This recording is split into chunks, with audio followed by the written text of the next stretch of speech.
మన దేశంలో ఏ రాష్ట్రంలో అయినా సరే ఒక ఎమ్మెల్యేకి ఎంపీకి తన 5 సంవత్సరాలు అధికారంలోకి వస్తే గెలిచి 5 సంవత్సరాలు అధికారంలోకి వస్తే తన 5 సంవత్సరాల కాలంలో కూడా తన జీతం వచ్చేసి తను తీసుకునే జీతం వచ్చేసి 5 కోట్లు ఉండదు.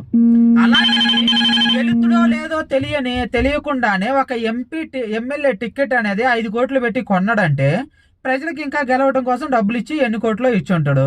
మరి వీళ్ళందరూ చెప్తారు కదా, మేము పదవుల కోసమో డబ్బు కోసమో రాలేదు, అది అధికారం రాజకీయాల్లోకి మేము ప్రజలకు సేవ చేయడానికి వచ్చామంటారు. మరి సేవ చేయడానికి వచ్చిన వాళ్ళు 5 కోట్లు పెట్టి గెలుస్తారో లేదో తెలియని ఎమ్మెల్యే టికెట్ ఎలా కొన్నట్టు?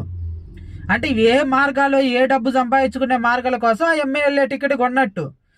మీరే చెప్తారు కదా మాకు డబ్బు మీద ఆశ లేదని. మరి డబ్బు మీద ఆశ లేని వాళ్ళు డబ్బు ఇచ్చి మరీ టికెట్ కొనుక్కోవాల్సిన అవసరం ఏముంది? ప్రజలు ఆలోచించండి. 5 కోట్లు పెట్టి కొన్నవాడు ఇంకెన్ని కోట్లు దోచుకుంటాడు అనేది. ఇది ఒక ఎమ్మెల్యేకే కాదు, ఒక ఎంపీకే కాదు.